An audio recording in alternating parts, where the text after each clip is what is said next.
75 अपूर्ण सिंचन प्रकल्प जे आहेत आणि 155 पूर्ण प्रकल्पाचं वितरण प्रणालीत सुधारणा अशी आपल्याला 15,000 कोटी रुपयाची आता गरज आहे।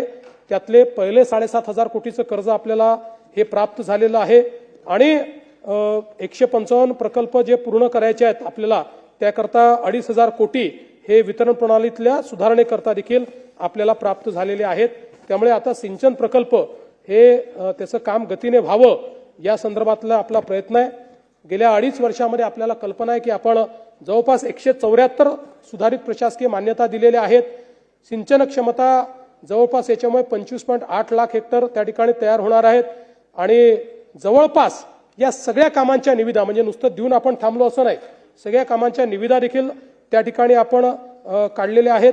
आज आपण प्रत्यक्षात 42 लाख हेक्टरची सिंचन क्षमता तयार केली आहे आणि ही कामं पूर्ण झाल्यानंतर 25 लाख हेक्टर म्हणजे जवळपास 67 लाख हेक्टरची सिंचन क्षमता ही आपल्या राज्यामध्ये या ठिकाणी तयार होईल याची व्यवस्था आपण निश्चितपणे केली आहे।